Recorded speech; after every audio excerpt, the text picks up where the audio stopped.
شروع اللہ کے نام سے جو بڑا مہربان نہایت رحم والا ہے۔ اے پیغمبر صلی اللہ علیہ وآلہ وسلم، جو عورت تم سے اپنے شوہر کے بارے میں بحث و جدال کرتی اور خدا سے شکایت رنج و ملال کرتی تھی، خدا نے اس کی التجا سن لی اور خدا تم دونوں کی گفتگو سن رہا تھا۔ کچھ شک نہیں کہ خدا سنتا دیکھتا ہے۔ جو لوگ تم میں سے اپنی عورتوں کو ماں کہہ دیتے ہیں وہ ان کی مائیں نہیں ہو جاتی، ان کی مائیں تو وہی ہیں جن کے بطن سے وہ پیدا ہوئے۔ بے شک وہ نامعقول اور جھوٹی بات کہتے ہیں، اور خدا بڑا معاف کرنے والا اور بخشنے والا ہے۔ اور جو لوگ اپنی بیویوں کو ماں کہہ بیٹھیں پھر اپنے قول سے رجوع کر لیں تو ان کو ہم بستر ہونے سے پہلے ایک غلام آزاد کرنا ضرور ہے۔ مومنو، اس حکم سے تم کو نصیحت کی جاتی ہے، اور جو کچھ تم کرتے ہو خدا اس سے خبردار ہے۔ جس کو غلام نہ ملے وہ مجامعت سے پہلے متواتر 2 مہینے کے روزے رکھے۔ جس کو اس کا بھی مقدور نہ ہو اسے 60 محتاجوں کو کھانا کھلانا چاہیے۔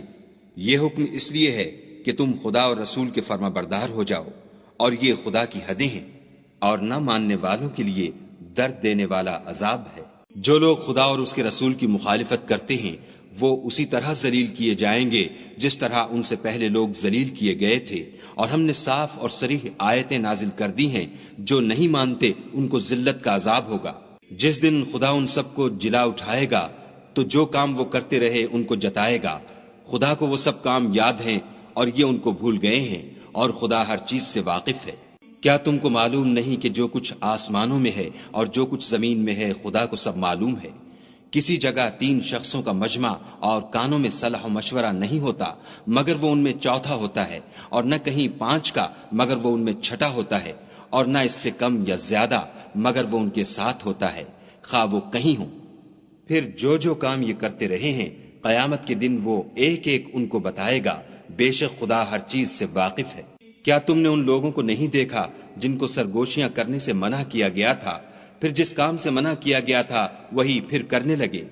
اور یہ تو گناہ اور ظلم اور رسول خدا کی نافرمانی کی سرگوشیاں کرتے ہیں۔ اور جب تمہارے پاس آتے ہیں تو جس کلمے سے خدا نے تم کو دعا نہیں دی اس سے تمہیں دعا دیتے ہیں، اور اپنے دل میں کہتے ہیں کہ اگر یہ واقعی پیغمبر ہیں تو جو کچھ ہم کہتے ہیں خدا ہمیں اس کی سزا کیوں نہیں دیتا؟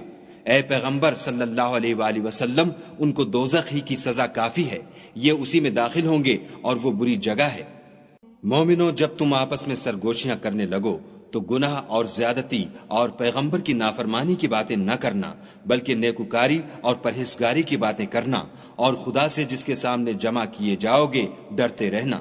کافروں کی سرگوشیاں تو شیطان کی حرکات سے ہیں، جو اس لیے کی جاتی ہیں کہ مومن ان سے غمناک ہوں، مگر خدا کے حکم کے سوا ان سے انہیں کچھ نقصان نہیں پہنچ سکتا۔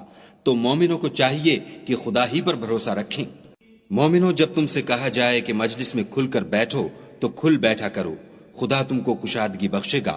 اور جب کہا جائے کہ اٹھ کھڑے ہو تو اٹھ کھڑے ہوا کرو۔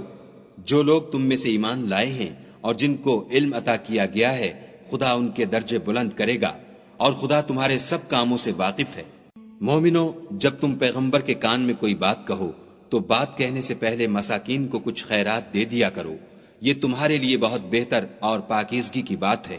اور اگر خیرات تم کو میسر نہ آئے تو خدا بخشنے والا مہربان ہے۔ کیا تم اس سے کہ پیغمبر کے کان میں کوئی بات کہنے سے پہلے خیرات دیا کرو ڈر گئے؟ پھر جب تم نے ایسا نہ کیا اور خدا نے تمہیں معاف کر دیا تو نماز پڑھتے اور زکوٰۃ دیتے رہو، اور خدا اور اس کے رسول کی فرما برداری کرتے رہو، اور جو کچھ تم کرتے ہو خدا اس سے خبردار ہے۔